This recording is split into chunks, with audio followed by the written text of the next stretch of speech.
Evening, my dear subscribers. ಎಲ್ಲರಿಗೂ ಕೂಡ good evening. Those who are watching my video, those who are subscribed my channel, those who are newly watching my videos, to all very good evening. God bless you all. Do well your coming exams. In this video, ಈ ವಿಡಿಯೋದಲ್ಲಿ ನಿಮಗೆಲ್ಲ to dear ಅಂತ ಒಂದು chapter ಇದೆ. Second year P U C English ಎರಡನೆಯ ಪಾಠ, second chapter to dear ಅಂತ. ಬಹಳ ಈಸಿ ಚಾಪ್ಟರು, ಬಹಳ ಇಂಪಾರ್ಟೆಂಟ್ ಚಾಪ್ಟರು. ಈ ಚಾಪ್ಟರಿಂದ ನಿಮಗೆ 3 ಪ್ರಶ್ನೆ ಅಂತೂ ಕಾಯಂ ರೀ. Total 3 questions will appear in your exam. ಒಂದು ಅಂಕದ ಪ್ರಶ್ನೆ, 4 ಅಂಕದ ಪ್ರಶ್ನೆ ಬರೆಯುವ ಸಾಧ್ಯತೆಗಳು ಬಹಳ ಇದೆ. Clear all of you? Okay, watch this video till the end. I will give you the tips how to write which questions will appear in exam from this chapter. ಎಲ್ಲೂ ಕೂಡ ಸ್ಕಿಪ್ ಮಾಡದ ಹಾಗೆ, ನಿಮ್ಮಲ್ಲಿ ಒಂದು ರಿಕ್ವೆಸ್ಟು, ಸ್ಕಿಪ್ ಮಾಡದ ಹಾಗೆ ಪ್ರತಿಯೊಂದು ನಿಮಿಷ ಸೆಕೆಂಡನ್ನು ಕೂಡ ಕೇಳಿಬಿಟ್ಟು ನಂತರದಲ್ಲಿ ತಮಗೇನು ಬೇಕೋ ಅದನ್ನು ಮಾಡ್ಕೊಳ್ಳಿ ಅಂತ ಹೇಳ್ತಾ ಈ ವಿಡಿಯೋನ ಸ್ಟಾರ್ಟ್ ಮಾಡ್ತಾ ಇದ್ದೇನೆ. Without wasting your time, please subscribe my channel. God bless you all. ನೋಡಿ, ಟು ಡಿಯರ್ ಅಂತ ಚಾಪ್ಟರ್ ಇರೋದು ಲಿಯೋ ಟಾಲ್ಸ್ಟೇ ಅಂತ. ಇವರೊಬ್ಬರು ರಷ್ಯನ್ ರೈಟರ್ ಅಂತ. ಹೇಗೆ ಬರೀತಾರೆ ಅಂದರೆ Leo. Okay, before I summarize this chapter, let me finish 1 marks questions. ಈ ಪಾಠದ ಸಮ್ಮರಿ, ವಿವರಣೆ ಏನಂತೀರ, ಸಾರಾಂಶವನ್ನು ಹೇಳೋಕ್ಕಿಂತ ಮುಂಚೆ 1 ಅಂಕದ ಪ್ರಶ್ನೆಯನ್ನು ಸ್ವಲ್ಪ ಮುಗಿಸ್ಕೊಳ್ಳೋಣ. ಯಾಕೆಂದರೆ 1 ಅಂಕದ ಪ್ರಶ್ನೆ ಯಾರು ಔಟ್ ಆಫ್ ಔಟ್ ತೆಗಿತಿರೋ ನಿಮ್ಮದೊಂದು ಪ್ಲಸ್ ಪಾಯಿಂಟ್ ಏನು ಅಂದರೆ 80 ದಾಟತ್ತೆ ಅಂತ. ಇಷ್ಟು ತಲೆಯಲ್ಲಿ ಇಟ್ಕೊಳ್ಳಿ. Let me start. ಇದು ಇವ್ಯಾಲ್ಯುವೇಟರ್ ಇಂಪ್ರೆಷನನ್ನು ಕ್ಯಾಚ್ ಮಾಡುತ್ತೆ ನಿಮ್ಮ ಪೇಪರನ್ನು. ಓಕೆ, 12 ಉತ್ತರಗಳನ್ನು ನೀವು ಸರಿಯಾದ ಉತ್ತರಗಳನ್ನು ಬರೆದ್ರೆ ನೀವು ಮನಸ್ಸನ್ನು ಗೆದ್ರಿ ಅಂತಲೇ. ಬನ್ನಿ. Mention any one of the neighbouring Kingdom of Monaco ಅಂತ ಇದೆ. ಅಂದರೆ ಮೊನಾಕೋ ಅಂತ ಒಂದು ದೇಶದ ಹೆಸರು, ಚಿಕ್ಕ ದೇಶದ ಹೆಸರು, ಪುಟ್ಟ ದೇಶದ ಹೆಸರು. ಟೈನಿ ಕಿಂಗ್ಡಮ್ ಅಂತಲೂ ಕೂಡ ಅದನ್ನು ಕರೀತಾರೆ, ಟಾಯ್ ಕಿಂಗ್ಡಮ್ ಅಂತಲೂ ಕೂಡ ಹೇಳ್ತಾರೆ. ಇದು 1 ಅಂಕದ ಪ್ರಶ್ನೆಗೆ ನಿಮಗೆ ಉತ್ತರಗಳು. ಅದರ ಆಜು ಬಾಜು, ನೈಬರಿಂಗ್ ಅಂದರೆ ಆ ಪಕ್ಕ ನೆರೆಹೊರೆಯ ದೇಶಗಳ ಹೆಸರುಗಳನ್ನು ಬರೆಯಿರಿ ಅಂತ ಇದೆ. ನಮ್ಮ ಪಾಠದಲ್ಲಿ 2 ದೇಶಗಳ ಹೆಸರನ್ನು ಕೊಟ್ಟಿದ್ದಾರೆ. ಒಂದು ಫ್ರಾನ್ಸು, ಇನ್ನೊಂದು ಇಟಾಲಿ. ಯಾವುದರಲ್ಲಿ? France and Italy. ಯಾವುದಾದ್ರೂ ಒಂದನ್ನು ಬರೀರಿ, ಅಂಕಗಳು ದೊರೆಯುತ್ತೆ. What is a population? ಹಾಗಿದ್ರೆ ಆ ದೇಶದ ಜನಸಂಖ್ಯೆ ಏನಾಗಿತ್ತು ಅಂತ ಪ್ರಶ್ನೆ ಇದೆ. ಅದಕ್ಕೆ ಆನ್ಸರು 7,000 ಅಂತ. How many soldiers were there in the kingdom of Monaco? ಹಾಗಿದ್ರೆ ಆ ದೇಶ ಅಂತ ಅಂದುಕೊಂಡ ಮೇಲೆ ಜನಸಂಖ್ಯೆ 7,000 ಇದ್ಮೇಲೆ ಹಾಗಿದ್ರೆ ಅಲ್ಲಿ ಸೋಲ್ಜರ್ಸ್, ಸೈನಿಕರು ಎಷ್ಟಿದ್ರು ಅಂದರೆ ಕೇವಲ 60. Mention any one of the tax paid by the people in the Monaco country? ಹಾಗಿದ್ರೆ ಮೊನಾಕೋ ದೇಶದಲ್ಲಿ ದೇಶ ಅಂತ ಇದ್ಮೇಲೆ ಅಲ್ಲಿ ಟ್ಯಾಕ್ಸ್ ಅಂತ ಕಟ್ಟಲೇಬೇಕು. ಹಾಗಿದ್ರೆ ಎದರ ಮೇಲೆ ಟ್ಯಾಕ್ಸನ್ನು ಅವರು ಕಟ್ತಾಯಿದ್ರು ಅಂದರೆ, ಇದನ್ನು ನೆನ್ಪಿಟ್ಕೊಳ್ಳಿ ಮಕ್ಕಳೇ. ಓಕೆ, ಭಾಳ ಇಂಪಾರ್ಟೆಂಟು. 4 ಮಾರ್ಕ್ಸಿಗೆ ಬರುವ ಸಾಧ್ಯತೆ ಕೂಡ ಉಂಟು ಈ ಪ್ರಶ್ನೆ. ಟ್ಯಾಕ್ಸ್ ಎದ್ರ ಮೇಲೆ ಅಂದರೆ tax on wine, spirit, tobacco and poll tax ಅಂತ. ಈ 4 ಇಲ್ಲಿ ಒಂದು ಬರ್ದಿಲ್ಲ ನಾನು, ಆಯಿತಾ? ಪೋಲ್ ಟ್ಯಾಕ್ಸ್ ಕೂಡ ಹೌದು. ಈ 4 ಕೂಡ ನೆನ್ಪಿಟ್ಕೊಳ್ಳಿ ತಾವುಗಳು. ಇದನ್ನು ನೆನ್ಪಿಟ್ಕೊಂಡ್ರೆ ಯಾವುದಾದ್ರೂ ಒಂದು ಬರೆದ್ರೆ ನಿಮಗೆ ಉತ್ತರ ಸರಿ. The special source of revenue? ಹಾಗಿದ್ರೆ ಆ ಟ್ಯಾಕ್ಸಲ್ಲೇ ಎಲ್ಲ ಟ್ಯಾಕ್ಸು ಒಂದೇ ಸಮಾನವಾಗಿ ಇರಲ್ಲಲ್ವ? ಎದರಲ್ಲಿ ಟ್ಯಾಕ್ಸ್ ಜಾಸ್ತಿ ಬರ್ತಾಯಿತ್ತು ಅಂತ. ಅಂದರೆ ಟ್ಯಾಕ್ಸ್ ಅಂದರೆ ಏನು? ಎಕನಾಮಿ ಅಂದರೆ ದುಡ್ಡು ಅಂತ. ದುಡ್ಡು ಎದರಲ್ಲಿ ಜಾಸ್ತಿ ಬರ್ತಾಯಿತ್ತು ಇವರಿಗೆ? ರೆವಿನ್ಯೂ ಅಂದರೆ ಸೋರ್ಸ್ ಅಂತ, ಇನ್ಕಮ್ ಅಂತ. ದುಡ್ಡು ಎದರಲ್ಲಿ ಜಾಸ್ತಿ ಬರ್ತಾಯಿತ್ತು ಅಂದರೆ ಅದು ಗೇಮಿಂಗ್ ಹೌಸ್ ಅಂತ. ನೆನ್ಪಿಟ್ಕೊಳ್ಳಿ ಮಕ್ಕಳೇ, gaming house. Okay, what did the people play in the gaming house in Monaco? ಹಾಗಿದ್ರೆ ಆ ಗೇಮಿಂಗ್ ಹೌಸಲ್ಲಿ 5ನೇ ಪ್ರಶ್ನೆ, ಗೇಮಿಂಗ್ ಹೌಸಲ್ಲಿ ಅವ್ರು ಹೋಗ್ಬಿಟ್ಟು ಯಾವ ಆಟವನ್ನು ಆಡ್ತಾಯಿದ್ರು ಅಂದರೆ ರೋಲೆಟ್ ಗೇಮ್ ಅಂತ. ನೆನ್ಪಿಟ್ಕೊಳ್ಳಿ. ಓಕೆ, ಕೆಳಗಡೆ ಅದರ ಸ್ಪೆಲ್ಲಿಂಗ್ ಕೂಡ ಕೊಟ್ಟಿದ್ದೇನೆ. Who remained with a monopoly of the dirty business? ಈ ಒಂದು ಡರ್ಟಿ ಬಿಸ್ನೆಸ್ ಅಂತ ಕರೀತಾರೆ. ಎದಕ್ಕೆ ಡರ್ಟಿ ಬಿಸ್ನೆಸ್ ಅಂದರೆ ಇದೇ ಗೇಮಿಂಗ್ ಹೌಸಿಗೆ ಡರ್ಟಿ ಬಿಸ್ನೆಸ್ ಅಂತ ಈ ಪಾಠದಲ್ಲಿ ಕರೆದಿದ್ದಾರೆ. ಏನಕ್ಕೆ ಅಂದರೆ ಅಲ್ಲಿ ರೋಲೆಟ್ ಗೇಮನ್ನು ಆಡ್ತಾಯಿದ್ರು, ಕೆಸಿನೋದಲ್ಲಿ ಆಡ್ತಾರಲ್ವಾ ಅದು. ಓಕೆ, ಹಾಗಿದ್ರೆ ಯಾವ ದೇಶ ಅಂತ ಇದೆ ಇಲ್ಲಿ? ಜರ್ಮನ್ ಕಂಟ್ರಿ ಅಂತ ಬರೀರಿ, ನೆನ್ಪಿಟ್ಕೊಳ್ಳಿ. Anyone who wants to gamble goes to dash? ಹಾಗಿದ್ರೆ ಗ್ಯಾಂಬ್ಲಿಂಗನ್ನು, ಆಟವನ್ನು ಆಡುವವರು ಯಾವ ದೇಶಕ್ಕೆ ತೆರಳುತ್ತಾ ಇದ್ರು ಅಂತ, ಹೋಗ್ತಾಯಿದ್ರು ಆಟವನ್ನು ಆಡಲಿಕ್ಕೆ ಅಂತ. ರೋಲೆಟ್ ಗೇಮ್ ಅಂತ ಆ ಗೇಮಿಂಗ್ ಹೌಸಲ್ಲಿ ಆಡಲಿಕ್ಕೆ ಅಂತ ಹೋಗ್ತಾಯಿದ್ರಲ್ವ, ಯಾವ ದೇಶಕ್ಕೆ ಅಂದರೆ ಮೊನಾಕೋ ಅಂತ. ಯಾಕೆ ಸರ್ ಹೋಗ್ತಾಯಿದ್ರು ಅಂತ ನೀವು ಕೇಳಿದರೆ, ಏನಾದರೂ 4 ಅಂಕದ ಪ್ರಶ್ನೆಗೆ ಬಂದರೆ ವೆರಿ ವೆರಿ ಈಸಿ ಮೈ ಡಿಯರ್ ಸ್ಟೂಡೆಂಟ್ಸ್. ಯಾಕೆ ಹೋಗ್ತಾಯಿದ್ರು ಅಂತ ಹೇಳಿದರೆ, ಎಲ್ಲ ದೇಶಗಳು ಬ್ಯಾನ್ ಮಾಡಿದ್ವು, ಆದರೆ ಈ ಮೊನಾಕೋ ದೇಶ ನಾನು ನಡೆಸೋದೇ ಸಹಿ, ಏನಕ್ಕೆ ಅಂದರೆ ನನಗೆ ಅದರಿಂದ ಆಮದಿ ಜಾಸ್ತಿ ಇದೆ, ಇನ್ಕಮ್ ಜಾಸ್ತಿ ಇದೆ ಅಂತ ಹೇಳಿಬಿಟ್ಟು ನಡೆಸ್ತಾ ಇತ್ತು, ಪ್ರಜೆಗಳಿಗೆ ಎಷ್ಟೇ ತೊಂದರೆ ಆಗಲಿ ಅಂತ. Okay, what was the initial punishment given to the criminal? ನೋಡಿ, ಇದನ್ನು ನೆನ್ಪಿಟ್ಕೊಳ್ಳಿ. ಇನಿಷಿಯಲ್ ಅಂದರೆ ಬಿಗಿನಿಂಗ್ ಅಂತ, ಫಸ್ಟ್ ಅಂತ. ಓಕೆ, ಅದು ಕಟ್ ಆಫ್ ಹಿಸ್ ಹೆಡ್ ಅಂತ, ಅಥವಾ ಏನು ಇನ್ನೊಂದು ಹೇಳಿ ನೋಡೋಣ, ಡೆತ್ ಸೆಂಟೆನ್ಸ್ ಅಂತ. ಅರ್ಥ ಆಯ್ತು ಎಲ್ಲರಿಗೂ? ಎರಡೂ ಕೂಡ ಸರಿಯಾದ ಉತ್ತರ. ವಿಚ್ ಕಿಂಗ್ಡಮ್ ಡಿಮ್ಯಾಂಡೆಡ್ 16,000ವನ್ನು ಡಿಮ್ಯಾಂಡ್ ಮಾಡಿದ ದೇಶ ಯಾವುದು ಮೊನಾಕೋ ಕಂಟ್ರಿಗೆ ಅಂತ ಇದೆ. ಅದು ಯಾವುದು ಅಂತ ಹೇಳಿದರೆ, ಮೊದಲನೆಯ ದೇಶ ಅದು ಫ್ರಾನ್ಸ್ ದೇಶ ಅಂತ. ನೆನ್ಪಿಟ್ಕೊಳ್ಳಿ ಮಕ್ಕಳೇ, ಆವಾಗಲೇ ತಾನೇ ನಾವು ಓದಿದ್ವಲ್ವ, ಪಕ್ಕದ ದೇಶಗಳ ಹೆಸರನ್ನು ಬರೆಯಿರಿ ಅಂದರೆ ಫ್ರಾನ್ಸ್ ಆ್ಯಂಡ್ ಇಟಾಲಿ ಅಂತ ಬರೆದ್ವಿ. ಇವರು ಒಂದು ಪತ್ರವನ್ನು ಬರೀತಾರೆ, ಏನಕ್ಕೆ ಅಂದರೆ ಅವರಿಗೆ ಮಿಷಿನ್ ಬೇಕಾಗಿರುತ್ತೆ. Okay, I will explain you later. ನೋಡಿ, ಈ ದೇಶದಲ್ಲಿ ಒಂದು ಕೊಲೆ ಆಗುತ್ತೆ, ಆ ದೇಶದಲ್ಲಿ ಕೊಲೆ ಆಗಿದ್ದಕ್ಕಾಗಿ ಅವ್ರ ಹತ್ರ ಮೆಷಿನ್ ಇರಲ್ಲ. ಏನಕ್ಕೆ ಅಂದರೆ ಆಲ್ರೆಡಿ ಅವ್ರು ಜಜ್ಮೆಂಟ್ ಕೊಟ್ಟಿರ್ತಾರೆ, ಇವನ ರುಂಡವನ್ನು ಕತ್ತರಿಸಿ ಅಂತ. ಆ ರುಂಡವನ್ನು ಕಟ್ ಮಾಡಲಿಕ್ಕೆ ಅವ್ರ ಹತ್ರ ಮೆಷಿನ್ ಇರಲ್ಲ. ಹಾಗಾಗಿ ಒಂದು ಪತ್ರವನ್ನು ಬರೀತಾರೆ ಫ್ರಾನ್ಸ್ ಗೌರ್ಮೆಂಟ್ಗೆ, ಅವರು 14,000 ಕೊಡ್ರಪ್ಪ, ನಾವು ಎಕ್ಸಿಕ್ಯೂಷನರು ಮತ್ತು ಮೆಷಿನ್. ಎಕ್ಸಿಕ್ಯೂಷನರ್ ಅಂದರೆ ರುಂಡವನ್ನು ಕತ್ತರಿಸುವವನು ಅಂತ. Okay, how much money it ಇದು ಇಟಾಲಿಯನ್ ಗೌರ್ಮೆಂಟ್? ಹಾಗಿದ್ರೆ ಇಟಾಲಿಯನ್ ಗೌರ್ಮೆಂಟ್ ಎಷ್ಟು ಕೇಳ್ತು? France government 16,000 ಕೇಳ್ತು. ಅವ್ರ ಹತ್ರ ದುಡ್ಡಿರಲಿಲ್ಲ, ಮೊನಾಕೋ ದೇಶ ಬಹಳ ಬಡ ದೇಶವಾಗಿತ್ತು. ಹಾಗಾಗಿ ಅವರು ಇನ್ನೊಂದು ಪತ್ರವನ್ನು ಬರೀತಾರೆ ಇಟಾಲಿ ದೇಶಕ್ಕೆ. ಅವರೆಷ್ಟು ಕೇಳಿದರು ಅಂದರೆ 12,000. ನೆನ್ಪಿಟ್ಕೊಳ್ಳಿ. Which government was a republican and no popular respect of the king of Monaco ಅಂತ ಇದೆ. ಓಕೆ, 12ನೆಯ ಉತ್ತರ ಅದಕ್ಕೆ ಫ್ರಾನ್ಸ್ ಅಂತ. ಓಕೆ, ದಿ ಫ್ರೆಂಚ್ ಅಂತ. Okay, next, on what condition the criminal agree to go away from the prison? ಯಾವ ಕಂಡೀಷನನ್ನು ತಗೊಂಡು ಕೊನೆಯ ಭಾಗದ ಎಂಡಿಂಗಲ್ಲಿದ್ದೀವಿ. ಓಕೆ, ಯಾವ ಕಂಡೀಷನಿನ ಮೇಲೆ ಆ ಕೈದಿ ಅಂದರೆ ಕ್ರಿಮಿನಲ್ ಮರ್ಡರರ್ ಜೈಲಿನಿಂದ ವಾಪಸ್ ಹೋಗ್ತಾನೆ ಆ ರಾಜಧಾನಿಯಿಂದ ಅಂತ ಹೇಳಿದರೆ, ವಿತ್ ಪೆನ್ಷನ್ನ ಕೊಡಿ ನನಗೆ ಅಂತ ಹೇಳಿಬಿಟ್ಟು ತೀರ್ಮಾನವನ್ನು ತಗೊಂಡುಕೊಂಡು ಹೋಗ್ತಾನೆ. What was the sum fixed as a pension? ಹಾಗಿದ್ರೆ ಎಷ್ಟು ಪೆನ್ಷನನ್ನು ಫಿಕ್ಸ್ ಮಾಡ್ತಾರೆ ಅಂತ ಹೇಳಿದರೆ, ಎಷ್ಟು ರೀ? 600 ಫ್ರಾನ್ಸ್. ನೆನ್ಪಿಟ್ಕೊಳ್ಳಿ, ರುಪೀಸ್ ಅಂತ ಬರಿಬೇಡಿ, 600 France, FRANCE, 600 France, 600 France. How much did the criminal receive in the advance?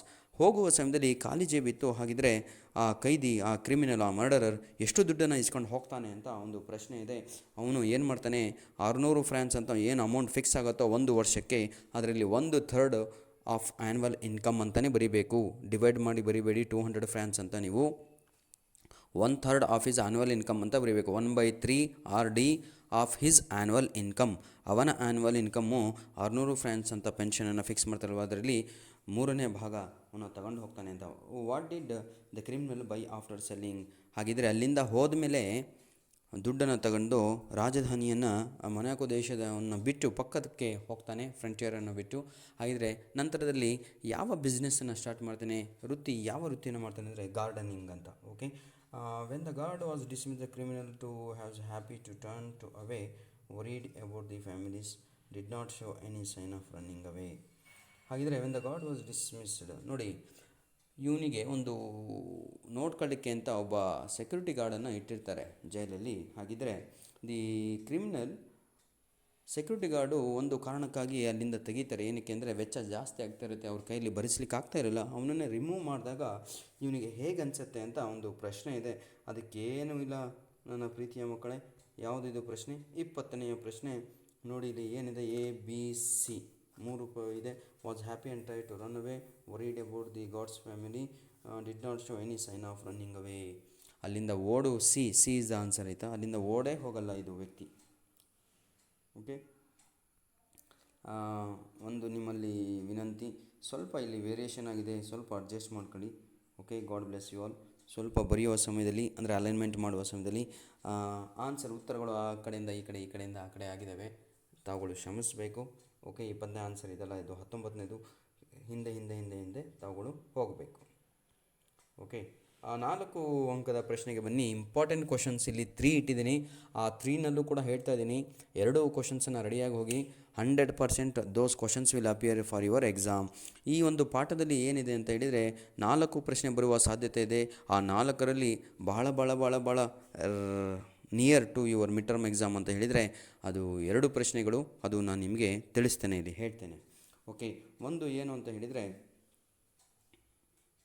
ಈ ಗ್ಯಾಮ್ಲಿಂಗ್ ಅಂತ ಒಂದು ಬಿಸ್ನೆಸ್ಸನ್ನು ನಡೆಸ್ತಾ ಇರ್ತಾರೆ ಆ ದೇಶದಲ್ಲಿ, ಹೌದಲ್ವಾ, ಇನ್ಕಮನ್ನು ಜಾಸ್ತಿ ಪಡೀಲಿಕ್ಕಾಗಿ. ಅದನ್ನು ಮೊನಾಕೋ ದೇಶ ಏನಕ್ಕೆ ಅಳವಡಿಸಿಕೊಂಡಿತು ಅಂತ, ಯಾಕೆ ಅದನ್ನು ಅಡಾಪ್ಟ್ ಮಾಡ್ಕೊಂತು, ಗೊತ್ತಿದ್ರೂ ಕೂಡ ಅದು ಡರ್ಟಿ ಬಿಸ್ನೆಸ್ ಅಂತ ಗೊತ್ತಿದ್ರೂ ಕೂಡ ಯಾಕೆ ಅಂತ ಇದೆ, ಹೌದಲ್ವಾ. ಹಾಗೆಯೇ ಇನ್ನೊಂದು ಅದಕ್ಕೆ ಪ್ರಶ್ನೆ, you can't earn the stone palace by your honest labour, justify this statement ಅಂತ ಇದೆ. ಪ್ರಾಮಾಣಿಕತೆಯಿಂದ ದೊಡ್ಡ ದೊಡ್ಡ ಬಂಗಲೆಗಳನ್ನು ದೊಡ್ಡ ದೊಡ್ಡ ಕಾರಲ್ಲಿ ಎಲ್ಲ ಓಡಾಡಲಿಕ್ಕೆ ಆಗಲ್ಲ ಕಂಡ್ರೆ ಅದನ್ನು ಜಸ್ಟಿಫೈ ಮಾಡಿ ಅಂತ. ಇವೆಲ್ಲ general questions, but related to the chapter ನೀವು ಬರಿಬೇಕಾಗತ್ತೆ ಎಕ್ಸಾಮಲ್ಲಿ. ಹಾಗಾಗಿ ಇದು ಕೇಳುವುದು ಸ್ವಲ್ಪ ರೇರು, ಬಂದರೆ 6 ಮಾರ್ಕ್ಸಿಗೆ ಬರುವಂತಹ ಸಾಧ್ಯತೆ ಇದೆ. ಓಕೆ, ತಾವುಗಳು ರೆಡಿ ಆಗ್ತೀರಾ ಅಂತ ನಾನು ಅಂದ್ಕೊಂಡಿದ್ದೇನೆ. I will not take your more time my dear students. Okay, ನೀವು ಬರಿತಾ ಹೋಗಿ. ನಾನು ಇಷ್ಟು ತನಕ ಹೇಳಿದ್ನಲ್ವ, ಬಡ ದೇಶವಾಗಿತ್ತು, ಆ ದೇಶದಲ್ಲಿ ಆಮದು ಇರಲಿಲ್ಲ, ಹಾಗಾಗಿ ಅವರು ಅದರ ಮೇಲೆ ಅವಲಂಬಿತವಾಗಿದ್ದರು. ಇದ್ದಿದ್ದೇ 7,000 ಜನ, 60 ಜನ ಸೈನಿಕರು, ಇದನ್ನೆಲ್ಲ ಹಾಕಿ ಬರಿತಾ ರಾಜಭೋಗ ಜೀವನವನ್ನು ನಡೆಸಬೇಕು ಅಂತ ಅವನಿಗೆ, ಕಿಂಗ್ಲೆಟ್ಟಿಗೆ ಆಸೆ ಇತ್ತು. ಯಾರಿಗೆ? ಮೊನಾಕೋ ದೇಶದ ರಾಜನಿಗೆ. ಹಾಗಾಗಿ ಆತ ಏನು ಮಾಡ್ತಾ ಇದ್ದ ಅಂದರೆ, ಎಲ್ಲ ರಾಜರು ಹೇಗೆ ರಾಜಧಾನಿಯಲ್ಲಿ ತಮ್ಮ ರಾಜರಮನೆಯಲ್ಲಿ ಏನಂತೀರ ಕೋಟೆಯಸನ್ನು ಇಟ್ಕೊತಾರಲ್ವ, ಅಂದರೆ ಏನಂತೀರ ಮಂತ್ರಿಗಳು, ಸೈನಿಕರು, ಪೂಜಾರಿಗಳು, ಪ್ರೀಸ್ಟ್, ಓಕೆ, ಹೀಗೆ ಇಟ್ಕೊತ ಹೋಗ್ತಾರಲ್ವ. ಹಾಗೆ ಇವನು ಕೂಡ ತನ್ನ ರಾಜಧಾನಿಯಲ್ಲಿ ಇಟ್ಕೊಂಡಿದ್ದ. ಅವ್ರನ್ನ ಸಾಕಬೇಕು ಅಂದರೆ ಅವನಿಗೆ ದುಡ್ಡು ಬೇಕಾಗಿತ್ತು. ಬನ್ನಿ ಈಗ ಇಂಪಾರ್ಟೆಂಟ್ ಕ್ವಶನ್ಸ್ಗೆ ರೆಡ್ ಇಂಕಲ್ಲಿ ಹಾಕಿದ್ದೀನಲ್ವಾ, ಇದೇ ನೋಡಿ punching point. Okay, why did the king of the Monaco keep the changing his mind in dealing with the criminal. ನಿಮಗೆ ಈ ಪಾಠವನ್ನು ಓದಿದಾಗ ಮಕ್ಕಳೇ ಸರಿಯಾಗಿ ಗೊತ್ತಾಯಿತು ಏನು ಅಂದರೆ, ಪದೇ ಇವರು ಡಿಸಿಷನನ್ನು ಚೇಂಜ್ ಮಾಡ್ತಾ ಇರ್ತಾರೆ. ಏನು ಅಂತ ಹೇಳಿದರೆ, ಮೊದಲನೇದಾಗಿ ಅವನಿಗೆ ಕಟ್ ಆಫ್ ಇಸ್ ಹೆಡ್ ಅಂತಾರೆ, ಅವ್ರ ಕೈಲಿ ಸಾಧ್ಯತೆ ಆಗಲ್ಲ. ಮತ್ತೆ ಅವನಿಗೆ ಕರ್ಕೊಂಡು ಹೋಗಿ ಏನು ಮಾಡ್ತಾರೆ, ಮತ್ತೆ ಒಂದು ಹೊಸ ಜಡ್ಜ್ಮೆಂಟನ್ನು ಕೊಡ್ತಾರೆ. ಏನು ಅಂತ ಹೇಳಿದರೆ ಲೈಫ್ ಇಂಪ್ರಿಸನ್ಮೆಂಟ್ ಅಂತ, ಜೀವಾವಧಿ ಶಿಕ್ಷೆಯನ್ನು ಕೊಡ್ತಾರೆ. ಅದು ಕೂಡ ಅವ್ರ ಕೈಲಾಗಲ್ಲ. ನಂತರದಲ್ಲಿ ಸೆಕ್ಯೂರಿಟಿ ಗಾರ್ಡನ್ನು ಕೂಡ ಡಿಸ್ಮಿಸ್ ಮಾಡ್ತಾರೆ, ಅದು ಕೂಡ ಅವ್ರ ಕೈಯಲ್ಲಿ ಮೇಂಟೈನ್ ಮಾಡೋಕ್ಕಾಗಲ್ಲ. ನಂತರದಲ್ಲಿ ಅವನಿಗೆ ಊಟದ ವೆಚ್ಚ ಜಾಸ್ತಿ ಆಯಿತು ಅಂತ, ಅದು ಕೂಡ ಅವ್ರ ಕೈಯಲ್ಲಿ ಮೇಂಟೈನ್ ಆಗಲ್ಲ. ನಂತರದಲ್ಲಿ ಹೀಗೆ ಚೇಂಜಸ್ ಮಾಡ್ತಾ ಹೋಗ್ತಾರೆ. ಹಾಗಿದ್ದರೆ ಏನಕ್ಕೆ ಆಯಿತು ಅಂತ, ವಾಟ್ ಮೇಡ್ ದ ಕಿಂಗ್, ಯಾವ ಕಾರಣಕ್ಕಾಗಿ ಆಲ್ಟರ್ ಅಂತ. ಆಲ್ಟರ್ ಅಂದರೆ ಮಾರ್ಪಾಡು. ಏನಕ್ಕೆ ಚೇಂಜನ್ನು ಮಾಡ್ತಾ ಇದ್ದ ಅವನು ಅಂತ, ಅವನಿಗೇನು ತಲೆ ಸರಿ ಇಲ್ವೋ, ಅಥವಾ ಪರಿಸ್ಥಿತಿ ಆಗಿತ್ತೋ, ಅಥವಾ ಆ ದೇಶ ಬಹಳ ಏನಂತೀರ ಕುಗ್ಗಿ ಹೋಗಿತ್ತೋ, ಎಕನಾಮಿಕಲಿ ಬಹಳ ಹಿಂದಿತ್ತು ಅಂತ.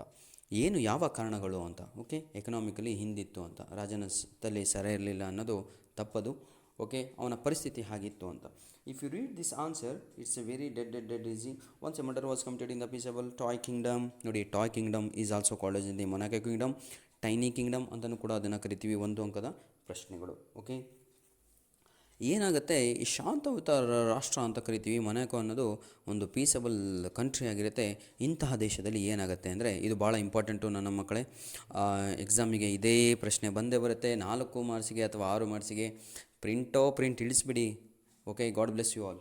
ಏನೂ ಇಲ್ಲ ಕಣ್ರಿ, ಶಾಂತಯುತ ರಾಷ್ಟ್ರದಲ್ಲಿ ಒಂದು ಕೊಲೆ ಆಗುತ್ತೆ, ಅದನ್ನೇ ನಾವು ಮರ್ಡರ್ ಅಂತ ಕರಿತೀವಿ. ಓಕೆ, ಆದ ತಕ್ಷಣ ಎಲ್ಲರ ತಲೆ ಕೆಟ್ಟು ಹೋಗುತ್ತೆ. ಮೇನ್ ಪರ್ಸನ್ ಯಾರು ಇಲ್ಲಿ? ರಾಜನಿಗೆ ಬಹಳ ಚಿಂತೆ ಆಗುತ್ತೆ. Then when he caught, he was awarded with a dead. ಅವನಿಗೆ ಡೆತ್ ಸೆಂಟೆನ್ಸನ್ನು ಜಾರಿ ಮಾಡ್ತಾರೆ. ಅದನ್ನು ಡೆತ್ ಸೆಂಟೆನ್ಸನ್ನು ಜಾರಿ ಮಾಡ್ತಾರೆ ಅಂದರೆ ನೀವು ಇಂಗ್ಲೀಷಲ್ಲಿ ಹೇಗೆ ಬರೀತೀರಾ? He was caught and the judgement was given in by the commission of enquiry that he should be sentenced to death. ಅವನಿಗೆ ಮರಣಾವಧಿ ಶಿಕ್ಷೆಯನ್ನು ಕೊಡ್ತಾರೆ.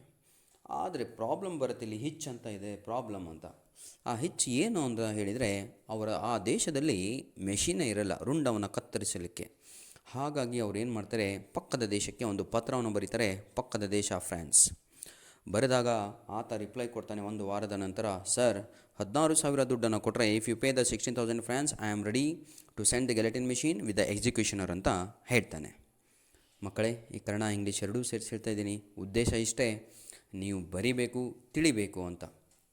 ಭಾಳ ಈಸಿ ರೀ. Okay, then what happened here, because this country is very poor, they don't have that much ಮನಿ.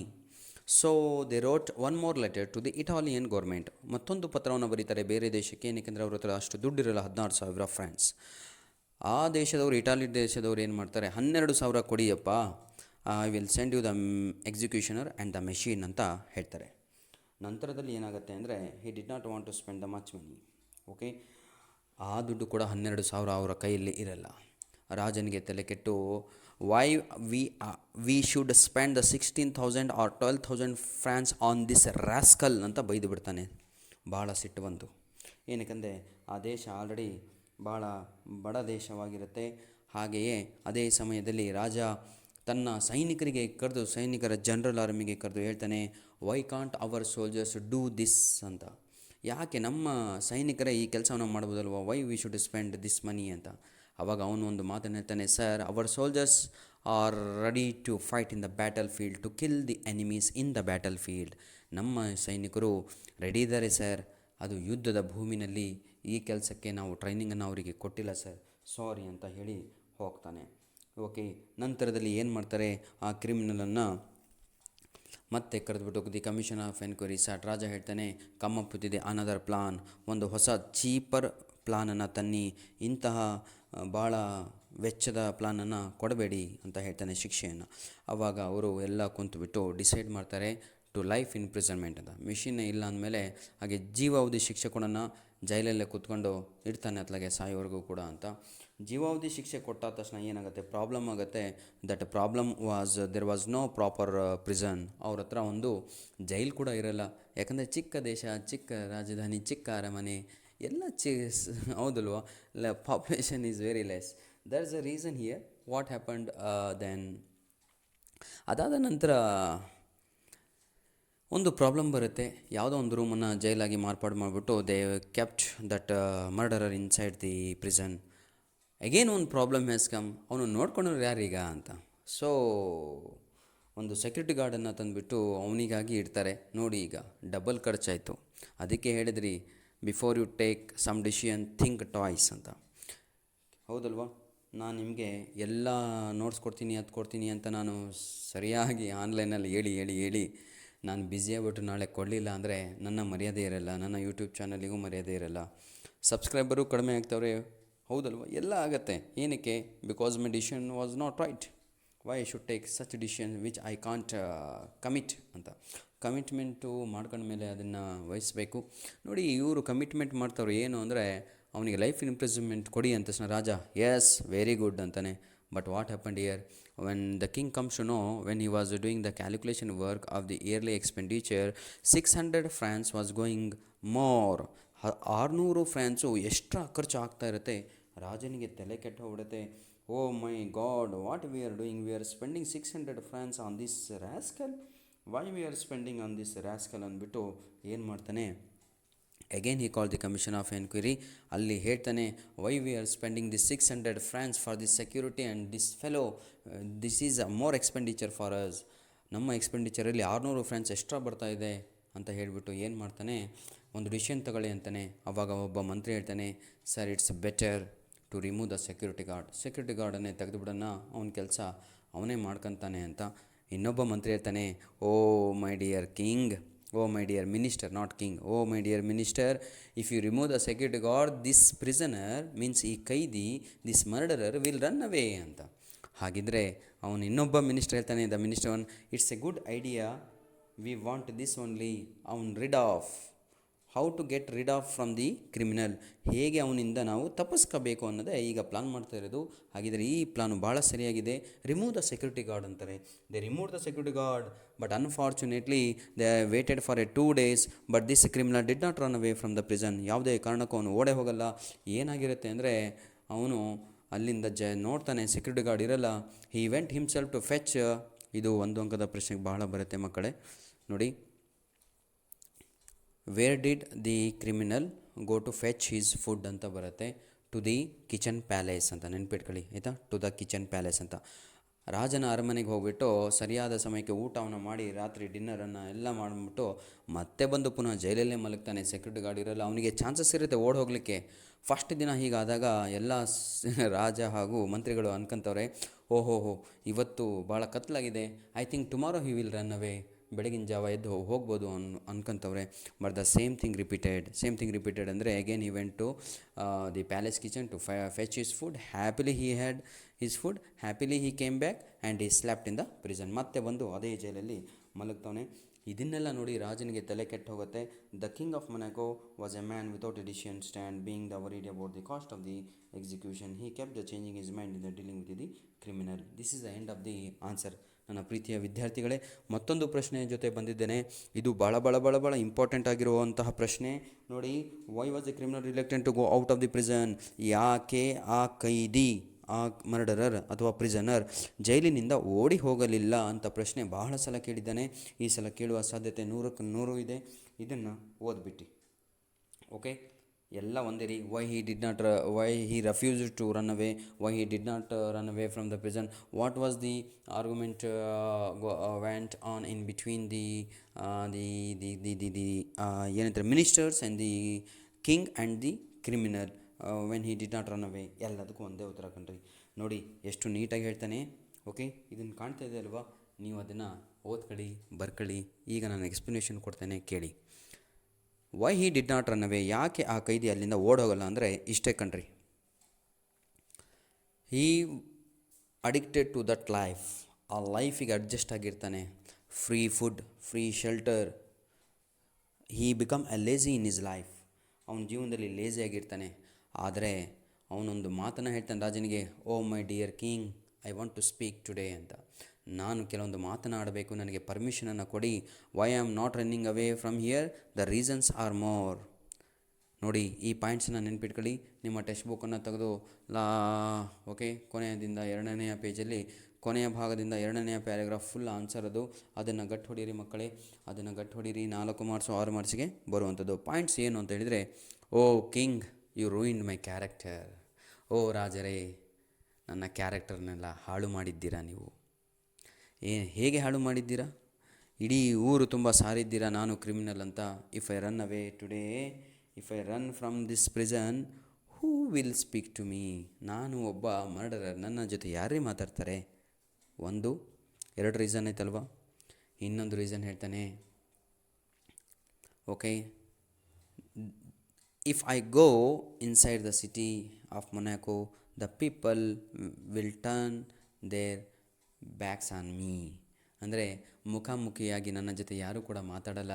ಏನಕ್ಕೆ ಅಂದರೆ ನಾನು ಒಬ್ಬ ಕೈದಿ, ನನ್ನ ಮರ್ಯಾದೆನೇ ಇಲ್ಲ ಇವತ್ತು. ನೋ ಬಡಿ ವಿಲ್ ಸ್ಪೀಕ್ ಟು ಮೀ ಅಂತ. ನಂತರದಲ್ಲಿ ಇನ್ನೊಂದು ಮಾತನ್ನು ಹೇಳ್ತಾನೆ. ಓಕೆ, ಏನಂತ ಹೇಳ್ತಾನೆ? If I go outside where nobody will give me the shelter. ನನಗೆ ಮಲಗಲಿಕ್ಕೂ ಜಾಗನೂ ಕೂಡ ಕೊಡಲ್ಲ. ಏನಕ್ಕೆಂದರೆ ನಾನು ಒಬ್ಬ ದೊಡ್ಡ ಕೈದಿ ಕಣ್ರಿ, ಒಬ್ಬ murderer. Who will give me ಅಂತ ಕೇಳ್ತಾನೆ. ಓಕೆ, ಇದ್ರ ಜೊತೆ ಇನ್ನೊಂದು ಮಾತನ್ನು ಹೇಳ್ತಾನೆ. Oh my dear king, I did not do any argument with the ministers or with you ಅಂತ. ನಾನು ನಿನ್ನ ಜೊತೆ ಆಗಿರ್ಬೋದು ಅಥವಾ ನಿನ್ನ ಸೈನಿಕರ ಜೊತೆ ಅಥವಾ ನಿನ್ನ ಮಿನಿಸ್ಟ್ರ್ ಜೊತೆ ಯಾವತ್ತೂ ಕೂಡ ಆರ್ಗ್ಯುಮೆಂಟನ್ನು ಮಾಡಲಿಲ್ಲ. For your all decisions I surrendered, for your all decisions I nodded my head. ನಿಮ್ಮ ಪ್ರತಿಯೊಂದು ಡಿಸಿಷನ್ಸಿಗೂ ಕೂಡ ನಾನು ನನ್ನ ತಲೆಯನ್ನು ಬಾಗಿಸಿದ್ದೇನೆ. ಎಸ್ ಅಂತ ಹೇಳಿದ್ದೇನೆ. You are failured in your judgement. ನೀವು ನಿಮ್ಮ ಜಜ್ಮೆಂಟಲ್ಲಿ ಫೇಲ್ ಆಗಿಬಿಟ್ಟು today you are telling me to run away from here. I will not run away from here. The first judgement given by you was the death sentence. I was ready. ನೀವು ಮೊದಲನೇದಾಗಿ ನನಗೆ ರುಂಡವನ್ನು ಕತ್ತರಿಸಿ ಅಂತ ಹೇಳಿದ್ರಿ. ಹೌದು, ನಾನು ಸಿದ್ಧನಾಗಿದ್ದೆ. ನಿಮ್ಮ ಕೈಯಿಂದಲೇ ಆಗಲಿಲ್ಲ. ಯು ಆರ್ ಫೇಲ್ಯೂರ್ ಅಂತಾನೆ. You are failure in your judgement. You did not give me the death sentence. ನೀವು ಆಜ್ಞೆ ಮಾಡಿದ ಹಾಗೆ ಡೆತ್ ಸೆಂಟೆನ್ಸ್ ನಿಮ್ಮ ಕೈಯಲ್ಲೇ ಕೊಳ್ಳಿಕ್ಕಾಗಲಿಲ್ಲ ರೀ. ನೀವು ಫೇಲ್ಯೂರ್ ಆಗಿದ್ದು, ನಾನಲ್ಲ. I was ready. You changed it but I did not speak. ನೀವು ಪದೇ ಚೇಂಜ್ ಮಾಡಿದ್ರಿ, ನನ್ನ ಜೊತೆ ಆಟಾಡಿದ್ರಿ. ನಾನು ಒಂದು ದಿನವೂ ಏನು ಮಾತಾಡಲಿಲ್ಲ ಕಣ್ರಿ. ತಪ್ಪು ಯಾರದು? ನಿಮ್ಮದು, ನನ್ನದಲ್ಲ. ಇನ್ನೊಂದನ್ನು ಹೇಳ್ತಾನೆ. Second, you altered my judgement to life imprisonment. ಜೀವಾವಧಿ ಶಿಕ್ಷೆಗೆ ಅದನ್ನು ಆಲ್ಟರ್ ಮಾಡಿದ್ರಿ. ಆವಾಗಲೂ ಕೂಡ ನಾನು ಮಾತಾಡಲಿಲ್ಲ. I didn't speak. You know why? I adjusted this life. ಇರಲಿ ಬಿಡು ಅಂದ್ಕೊಂಡೆ. Okay, but one day you removed my security guard who was working for me. ಒಂದು ದಿನ ನೀವು ಸೆಕ್ಯೂರಿಟಿ ಗಾರ್ಡನ್ನು ತೆಗೆದುಬಿಟ್ರಿ. ನನ್ನ ಊಟವನ್ನು ಅವನೇ ತರಬೇಕಾಗಿತ್ತು. ಆದರೂ ಕೂಡ ನಾನು ಮಾತಾಡಲಿಲ್ಲ. I didn't speak. So I myself went to fetch my food. ನಾನು ನನ್ನ ಊಟವನ್ನು ತರಲಿಕ್ಕೆ ನಾನೇ ಹೋಗ್ಬಿಟ್ಟು ಅರಮನೆಗೆ ಊಟವನ್ನು ತಿಂದು ವಾಪಸ್ ಬಂದಿದ್ದೇನೆ. ನಾನು ಯಾವತ್ತಾದರೂ ಕಂಪ್ಲೇಂಟ್ ಮಾಡಿದ್ದೀನಾ? I did not complaint about all those things. Today you are saying me to run away from here. I will not go from here because already adjusted to this life. Already adjusted to this life. Okay, and the people would turn their backs on him. In addition, he had got out of the way of working. ಈಗ ನಾನು ಇದೇ ಲೈಫಿಗೆ adjust ಆಗಿದ್ದೇನೆ. ಶ್ರಮಪಟ್ಟು ಕೆಲಸ ಮಾಡಿ ನನ್ನ ಕೈಯಲ್ಲಿ ಜೀವನವನ್ನು ನಡೆಸಲಿಕ್ಕೆ ಆಗಲ್ಲ. Because I addicted to this lazy and comfortable life in the prison. ನಾನು ಇದೇ ಲೈಫಿಗೆ ನಾನು ಅಡ್ಜಸ್ಟ್ ಆಗಿಬಿಟ್ಟಿದ್ದೇನೆ. I will not go from here, I will not go from here ಅಂತ ಹೇಳಿ ಓಕೆ ಹೀ ಕನ್ಕ್ಲೂಡೆಡ್. ಏನಂತ ಹೇಳ್ತಾನೆ? They were free to do whatever they like. ನಿಮಗೇನು ಬೇಕು ಅದನ್ನೆಲ್ಲ ಮಾಡ್ಕೊಳ್ಳಿ. But he would not go away. ಇಲ್ಲಿಂದ ಮಾತ್ರ ನಾನು ಹೋಗಲ್ಲ ಅಂತ ಹೇಳ್ತಾನೆ. This is very important my dear students. ಇದನ್ನು ನೆನ್ಪಿಟ್ಕೊಳ್ಳಿ, ಎಕ್ಸಾಮಿಗೆ ಬರುವಂಥದ್ದು. Okay, God bless you all. ನಂತರದ ಪ್ರಶ್ನೆ ಇನ್ನೊಂದಿದೆ. What did the criminal lead his life after going out from the prison? 50-50 ಇದು ಬರುವ ಸಾಧ್ಯತೆ ಬಹಳ ಕಡಿಮೆ. ಬಂದರೆ 4 ಮಾರ್ಕ್ಸಿಗೆ, ಆ ಕಡೆ ಅಂತೂ 6 ಮಾರ್ಕ್ಸಿಗೆ ಕೊಡೋದೇ ಇಲ್ಲ. ಇದು ರೇರ್ ಕೇಸ್ ರೀ ಈ ಪ್ರಶ್ನೆ ಬರುವಂಥದ್ದು. ಅಂದರೆ ಇಲ್ಲಿಂದ ಜೈಲಿನಿಂದ ಹೋದ್ಮೇಲೆ ಪೆನ್ಷನನ್ನು ತಗೊಂಡು ಹೋದ್ಮೇಲೆ, ಓಕೆ, ಫಿಕ್ಸ್ ಮಾಡ್ಕೊಂಡು ಹೋದ್ಮೇಲೆ 1/3 ಪೆನ್ಷನ್ ತಗೊಂಡು ರಾಜಧಾನಿಯನ್ನು ಬಿಟ್ಟು ಹೋದ್ಮೇಲೆ, ಪ್ರಿಸನನ್ನು ಬಿಟ್ಟು ಹೋದ ಮೇಲೆ ಯಾವ ರೀತಿಯಾಗಿ ಜೀವನ ನಡೆಸ್ತಾ ಇದ್ದ, ಏನು ಕೆಲಸ ಮಾಡ್ತಾ ಇದ್ದ ಅಂತ ಇದೆ. ತೋಟಗಾರಿಕೆಯನ್ನು ಮಾಡ್ತಾ ಇದ್ದ. ಇದನ್ನು ತಾವುಗಳು ಓದ್ಕೊಳ್ಳಿ. Okay, without wasting your time I want to stop this. Okay, God bless you all my dear students. Okay, do well. ಚೆನ್ನಾಗಿ ಎಕ್ಸಾಮನ್ನು ಬರೀರಿ. ಹ್ಯಾಂಡ್ ರೈಟಿಂಗ್ ಚೆನ್ನಾಗಿರಲಿ. ಲ್ಯಾಂಗ್ವೇಜ್ ಅಂದ್ರೇ ಗ್ರಾಮೆಟಿಕಲ್ ಮಿಸ್ಟೇಕ್ಸು, ಲ್ಯಾಂಗ್ವೇಜ್ ಅಂದ್ರೇ capital letter, small letter, language ಅಂದ್ರೇ punctuations, full stop, ಕಾಮ, ಇದನ್ನೆಲ್ಲ ತಲೆಯಲ್ಲಿ ಇಟ್ಕೊಂಡು ಬರೀಬೇಕು ತಾವು.